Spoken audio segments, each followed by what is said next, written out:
perkenalkan nama saya Jessica Borutoga Torop. Saya dari kelompok 8 sebagai penyaji ketiga dengan materi alat-alat wacana. Saya ingin berterima kasih kepada Profesor Dr. Haji Asnafaiza ARM yang telah memberikan kesempatan kepada saya untuk menyampaikan materi alat-alat wacana.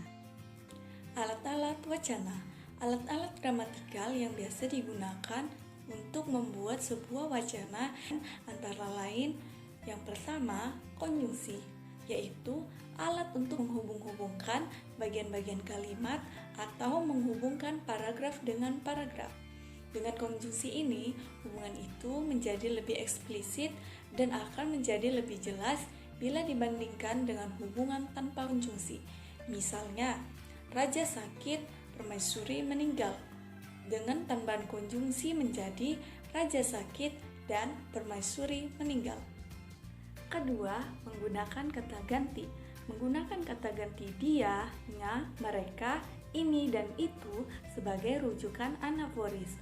Dengan menggunakan kata ganti sebagai rujukan anaforis, maka bagi kalimat yang sama tidak perlu diulang, melainkan ganti dengan kata-kata tersebut, sehingga kalimat-kalimat menjadi saling berhubungan. Misalnya, Budi dan Dimas sedang bermain layang-layangan. Mereka bermain layangan di tengah lapangan. Yang ketiga, menggunakan elipsis. Menggunakan elipsis yaitu penghilangan bagian kalimat yang sama yang terdapat pada kalimat yang lain. Dengan elipsis, karena tidak diulangnya bagian yang sama, maka wacana akan tampak menjadi lebih efektif dan penghilangan itu menjadi alat penghubung kalimat di dalam wacana. Misalnya, sahabat saya yang berdiri di ujung sana namanya Yusi, dia berasal dari Medan. Sahabat saya yang berdiri di pojok sana itu namanya Nabila, dia berasal dari Jakarta. Sahabat saya yang berdiri sebelah gadis berbaju hijau itu namanya Rosa, dia berasal dari Papua. Selain dengan upaya gramatikal, sebuah wacana yang kohesif dan koheren juga dapat dibuat dengan bantuan berbagai aspek semantik. Caranya sebagai berikut. Yang pertama, menggunakan hubungan pertentangan pada kedua kalimat yang terdapat dalam wacana itu. Misalnya, kemarin hujan turun lebat sekali, hari ini cerahnya bukan main.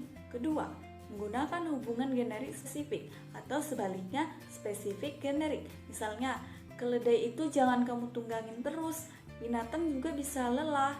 Yang ketiga, menggunakan hubungan perbandingan antara isi kedua bagian kalimat atau isi antara dua buah kalimat dalam suatu wacana.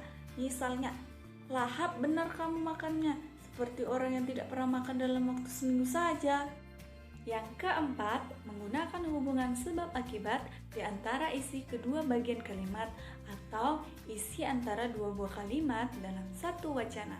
Misalnya, dia pandai, juga dia sering mendapatkan juara, wajar saja kalau dia mendapatkan beasiswa.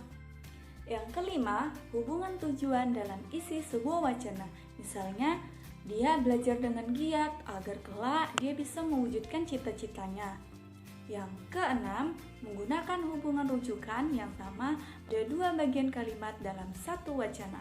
Misalnya, becak sudah tidak lagi ada di Jakarta. Kendaraan roda 3 itu sering dituduh memacetkan lalu lintas.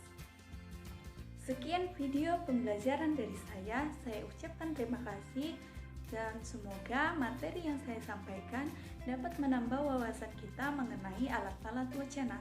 Dan saya mengucapkan terima kasih sekali lagi kepada Profesor Dr. Haji Asnafaiza ARM yang telah memberikan saya kesempatan untuk menyampaikan materi pada kesempatan kali ini.